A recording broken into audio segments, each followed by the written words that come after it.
দেশটাকে উদ্দেশ্য প্রণোদিত ভাবে মৌলবাদী চরিত্র দিতে চান কেন?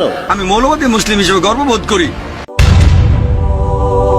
যারা এই কাজটি করছেন কোন উদ্দেশ্যে করছেন? আমার দেশ তো মৌলবাদী দেশ না। উদখুলু ফিস-সিলমি কাফা, পূর্ণভাবে ইসলামে প্রবেশ করো। আপনি যদি মুসলিম হন তাহলে ইসলামে পূর্ণভাবে প্রবেশ করেন, নইলে আপনি ভণ্ড মুসলিম। আমি বলি মুসলিম বা ভণ্ড মুসলিম, চরমপন্থী বা নরমপন্থী মুসলিম বলে কিছু নেই। হয় মুসলিম নয় ভণ্ড মুসলিম। আমার দেশ তো শান্তিপ্রিয় দেশ এবং ইসলামের যে ভার্সনটি আমাদের দেশে আছে শান্তিপ্রিয়। যখন আপনি কোন মুসলিমের কথা ভাববেন তাকে হতে হবে মৌলবাদী চরমপন্থী। আমি মানুষকে বলি চরমপন্থী হতে পারে আমি গর্বিত। আমি অতি দয়ালু, অতি ক্ষমাশীল, অতি ন্যায়নিষ্ঠ, আমি অতি সৎ। সমস্যা কোথায়? আমি অতি দয়ালু, অতি সৎ হলে, ন্যায়নিষ্ঠ হলে চরমপন্থী মুসলিম। কোরআন আমাদের শিক্ষা দেয়, আল্লাহর কালাম সর্বশক্তিমান স্রষ্টার সর্বশেষ চূড়ান্ত টেস্টামেন্ট এটা বলছে যে প্রত্যেক মুসলিমকে অতি দয়ালু, অতি ন্যায়নিষ্ঠ, অতি সৎ, অতি ক্ষমাশীল, অতি মায়াময় হতে হবে। সমস্যা কি? চরম হতে সমস্যা কোথায়? কিন্তু আমাদের চরম হতে হবে সঠিক পথে। আমার দেশ তো মৌলবাদী দেশ না। মূল নীতিগুলো জানি আর মেনে চলার চেষ্টা করি। আমি জানি ইসলাম ধর্মে এমন একটা মূল নীতিও নেই যেটা সামগ্রিকভাবে মানবতার বিরুদ্ধে যায়। আমি চ্যালেঞ্জ করেছি ইসলামে এরকম একটা মূলনীতি দেখান যেটা সামগ্রিকভাবে মানবতার বিরুদ্ধে। তাহলে আপনারা এই এক শ্রেণীর লোকজন কার ইশারায়, কোন ইঙ্গিতে, কার লক্ষ্য, কোন এজেন্ডা বাস্তবায়নের জন্য আপনারা আমার দেশটাকে মৌলবাদী চরিত্রের তকমা আটানোর চেষ্টা করছেন? মৌলবাদ শব্দটা প্রথম ব্যবহৃত হয়েছিল বিংশ শতাব্দীর গোড়ার দিকের প্রোটেস্ট্যান্ট খ্রিস্টানদের একটা দলকে বোঝাতে। প্রোটেস্ট্যান্ট খ্রিস্টানদের এই দলটা খ্রিস্টান গির্জার বিরোধিতা করেছিল। খ্রিস্টান গির্জাগুলো বিশ্বাস করত যে বাইবেলের কথাগুলো স্রষ্টার বাণী। আমেরিকার এই প্রোটেস্ট্যান্ট দলটা বলতো যে শুধু বাইবেলের বাণী স্রষ্টার পক্ষ থেকে নয়, বরং বাইবেলের প্রত্যেকটা শব্দ, প্রত্যেকটা অক্ষর স্রষ্টার পক্ষ থেকে। যদি কেউ প্রমাণ করতে পারে যে বাইবেল স্রষ্টার বাণী, মৌলবাদের এই আন্দোলনটা একটা ভালো আন্দোলন। অপরদিকে কেউ যদি প্রমাণ করতে পারে যে বাইবেল স্রষ্টার বাণী নয়, তাহলে সেটা ভালো আন্দোলন নয়। কিন্তু এই মৌলবাদ নামক শব্দটা প্রথমে আমেরিকার প্রোটেস্ট্যান্টদের বোঝাতে ব্যবহার করা হতো। অক্সফোর্ড ডিকশনারিতে দেখলে এটা বলে যে মৌলবাদী হচ্ছে এমন এক ব্যক্তি যে কোনো ধর্মের মূল নীতিগুলো কঠোরভাবে মেনে চলে। কিন্তু অক্সফোর্ড ডিকশনারির নতুন সংস্করণে দেখা যায় যে তারা কিছুটা পরিবর্তন করেছে। বলছে মৌলবাদী হলো এমন এক ব্যক্তি যে কোনো ধর্মের প্রধান নীতিগুলো কঠোরভাবে মেনে চলে, বিশেষ করে ইসলাম। নতুন সংস্করণে ইসলাম শব্দটা যুক্ত করা হয়েছে। যখন আপনি কোন মুসলিমের কথা ভাববেন তাকে হতে হবে মৌলবাদী চরমপন্থী। কিছু একটা হলেই ঢাকা শহরে জঙ্গি মিছিল, কিছু একটা হলেই ঢাকা শহরে জঙ্গি মিছিল। পুজোতে তো আমরা ইন্দোনেশিয়া দেখি না মিছিল করার জন্য। Malaysia is a Muslim country, সেখানে দেখি না মিছিল করার জন্য। Jordan is a Muslim country, সেখানে দেখি না জঙ্গি মিছিল করার জন্য। সৌদি আরব তো আমাদের মক্কা, পবিত্র মক্কা মদিনা আছে, ওখানে তো কাউকে দেখি না জঙ্গি মিছিল করার জন্য। দুবাইয়ে দেখি না, কাতারে দেখি না, মিডল ইস্টে কোনো কান্ট্রিজ দেখি না। হুজুর ওয়াজ করতে আসেন, মাহফিল করতে আসেন, খালি ফাল পড়েন, খালি জাম করেন। এখন চেয়ারে যাবো কিন্তু চেয়ার কিন্তু সিংহাসনে বসেন কিন্তু।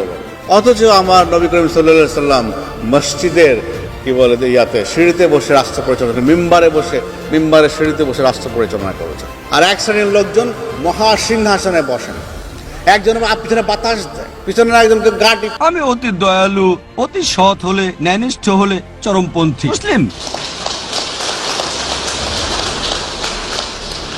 কোরআন আমাদের শিক্ষা দেয়, আল্লাহর কালাম সর্বশক্তিমান স্রষ্টার সর্বশেষ চূড়ান্ত টেস্টামেন্ট এটা বলছে যে প্রত্যেক মুসলিমকে অতি দয়ালু, অতি ন্যায়নিষ্ঠ, অতি সৎ, অতি ক্ষমাশীল, অতি মায়াময় হতে হবে। সমস্যা কি? চরম হতে সমস্যা কোথায়? কিন্তু আমাদের চরম হতে হবে সঠিক পথে। আমরা মিডিয়াতে দেখি তারা বলে মুসলিমরা চরমপন্থী। হ্যাঁ, আমি অবশ্যই চরমপন্থী মুসলিম, অন্য কোনো চরমপন্থী নয়, চরমপন্থী মুসলিম। কোরআন বলছে সূরা নিসা অধ্যায় 4 আয়াত 171, لا تغلوا في دينكم দিনের ব্যাপারে বাড়াবাড়ি করো না। বাড়াবাড়ি করা সেটা ভুল, কিন্তু সঠিক পথে যদি চরমপন্থী হওয়া যায় সেটা মানবতার কল্যাণের জন্যই। আমাদের হওয়া উচিত নয় চরম নির্দয়, চরম অন্যায়কারী, চরম অসৎ, চরম নিষ্ঠুর। চরমপন্থী হতে হবে সঠিক পথে। বর্তমানে মুসলিমদের সমস্যাটা হচ্ছে, যেহেতু মিডিয়া আক্রমণ করছে আমরা কুণ্ঠিত হয়ে যাই। জানেন, আমি মৌলবাদী নই, আমি চরমপন্থী নই, এমন আত্মরক্ষা করছি কেন? কেন আত্মরক্ষা করছি? বিশেষ করে 9/11-এর পরে দেখা যায় অনেক মুসলিমই আচরণ পরিবর্তন করেছে, বেশ কুণ্ঠাবোধ করে। কেন? আমাদের সাথে দ্বীনুল হক আছে, সত্যের ধর্ম, যা সকলের শান্তির ধর্ম। মুসলিমদের সন্ত্রাসী বলা হয়। সন্ত্রাসী শব্দটার অর্থ কি? আবিধানিক অর্থে সন্ত্রাসী হচ্ছে যে ব্যক্তি আতঙ্ক সৃষ্টি করে। যখনই কোনো ডাকাত একজন পুলিশকে দেখে সে আতঙ্কিত হয়ে যায়, তাই একজন পুলিশ ডাকাতের জন্য সন্ত্রাসী। এই দৃষ্টিতে প্রত্যেক মুসলিমকেই সন্ত্রাসী হতে হবে। যখনই কোনো ডাকাত একজন মুসলিমকে দেখবে আতঙ্কিত হয়ে যাবে। কোনো ধর্ষক একজন মুসলিমকে দেখলে আতঙ্কিত হবে। যখনই সমাজবিরোধী দুষ্কৃতিকারীরা মুসলিমকে দেখবে আতঙ্কিত হয়ে পড়বে। মুসলিমদের উচিত সমাজবিরোধী দুষ্কৃতিকারীকে আতঙ্কিত করা। আর এটাই আল্লাহ পবিত্র কোরআনে বলেছেন সূরা আনফাল অধ্যায় 8 আয়াত নাম্বার 60, যারা সত্যকে করে প্রত্যাখ্যান তাদের আতঙ্কিত কর সমাজ বিরোধীরা। আর এই শব্দটা আমি আমার নিজে থেকে ব্যবহার করছি না। বোম্বেতে কয়েক বছর আগে একটা কাগজে শিরোনাম হয়েছিল, এটা একজন ইন্সপেক্টর ছিল, নাম ইন্সপেক্টর আংরে। খবরটা ছিল ইন্সপেক্টর আংরে দুষ্কৃতিকারীদের আতঙ্কিত করে তুলেছে। আর এটাই হচ্ছে ভাষা প্রত্যেকটা দেশের। তবে আমি জানি সন্ত্রাসী শব্দটা বিশেষ করে ব্যবহৃত হয় এমন লোকের জন্য যে সাধারণ মানুষকে আতঙ্কিত করে তোলে, যে সাধারণ মানুষদের উপর অত্যাচার করে। এই দৃষ্টিতে কোনো মুসলিমেরই কোনো মানুষকে আতঙ্কিত করা উচিত নয়, হোক মুসলিম বা অমুসলিম। কোনো মানুষকে আতঙ্কিত করা ইসলামে বৈধ নয়। অধিকাংশ সময় দুটি ভিন্ন লেভেল দেওয়া হয় একই ব্যক্তিকে একই কাজের জন্য। যেমন ধরেন, ভারত যে দেশ থেকে আমি এসেছি, 60 বা 70 বছর আগের কথা, ব্রিটিশ সরকার ভারত শাসন করত। ব্রিটিশ সরকার, অনেক ভারতীয়রা স্বাধীনতার জন্য যুদ্ধ করেছিল।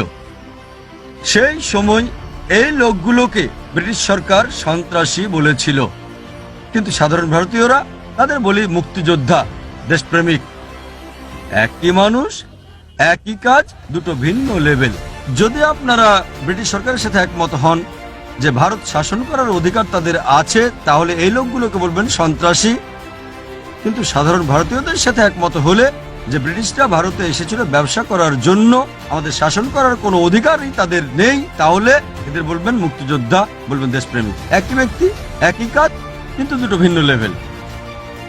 আর এরকম উদাহরণ আপনি মানুষের ইতিহাস থেকে অনেক দিতে পারেন। যেমন আমেরিকার বিপ্লব সম্পর্কে আপনারা জানেন, 18 শতকে ঘটেছিল। 1775 সালে তারা স্বাধীন হয়। বেঞ্জামিন ফ্রাঙ্কলিন ও জর্জ ওয়াশিংটন ব্রিটিশ সরকার দ্বারা সন্ত্রাসী আখ্যায়িত হয়েছিল, কিন্তু এই দুই ব্যক্তি, বেঞ্জামিন ফ্রাঙ্কলিন ও জর্জ ওয়াশিংটনকে সাধারণ মার্কিনীরা বলেছিল বীর, মুক্তিযোদ্ধা, দেশপ্রেমিক। একই ব্যক্তি, একই কাজ, কিন্তু দুটো ভিন্ন লেভেল। পরবর্তীতে এই প্রধান সন্ত্রাসী জর্জ ওয়াশিংটন আমেরিকার প্রেসিডেন্ট হলেন। ভেবে দেখেন, একজন সন্ত্রাসী পরিণত হলেন বর্তমান বিশ্বের অন্যতম এক দেশের প্রেসিডেন্ট, আমেরিকা। তিনি স্থাপন করলেন এক দৃষ্টান্ত। পরবর্তীতে সকল প্রেসিডেন্টের জন্য, বর্তমানের জর্জ বুশের জন্য তাদের হিরোকে জর্জ ওয়াশিংটন। এদেশের সরকার তাকে বলেছিল সন্ত্রাসী। সব প্রেসিডেন্টই জর্জ ওয়াশিংটনকে অনুসরণ করে, যে ছিল একজন সন্ত্রাসী। আর বর্তমানে আমরা দেখছি এই দুই দেশ খুবই ঘনিষ্ঠ বন্ধু। চিন্তা করেন, এজন্য কোনো ব্যক্তিকে কোনো লেভেল দেওয়ার আগে প্রথমে খুঁজে বের করতে হবে কোন কারণে, কোন উদ্দেশ্যে লোকটা সংগ্রাম করছে। নেলসন ম্যান্ডেলার উদাহরণ দেই। দক্ষিণ আফ্রিকা স্বাধীন হওয়ার আগে বর্ণবৈষম্যের সরকার ছিল সেখানে। তারা ম্যান্ডেলাকে সন্ত্রাসী বলেছিল, গ্রেপ্তার করেছিল, কারারুদ্ধ করে রবেন দ্বীপে 25 বছরের বেশি রেখেছিল। পরবর্তীতে মুক্ত করে দেওয়া হয় এবং নতুন দক্ষিণ আফ্রিকার প্রেসিডেন্ট হলেন। শান্তিতে নোবেল পুরস্কারও তিনি পেলেন। দেখেন, একজন সন্ত্রাসী শান্তিতে নোবেল পুরস্কার পাচ্ছেন। সেজন্য কোনো কিছুর সাথে একমত হতে হলে প্রথমে সেটা পরীক্ষা করতে হবে। যেমন কুরআনে আল্লাহ বলেন, সূরা হুজুরাত অধ্যায় 49 আয়াত 6, যখনই তোমরা কোনো খবর পাও অন্যকে বলার আগে সেটা পরীক্ষা করো। তথ্যটা পরীক্ষা করেন, কেন লোকটাকে এমন বলা হচ্ছে, এটা কি সত্য, এটা কি সঠিক? সঠিক হতে পারে, আবার নাও হতে পারে।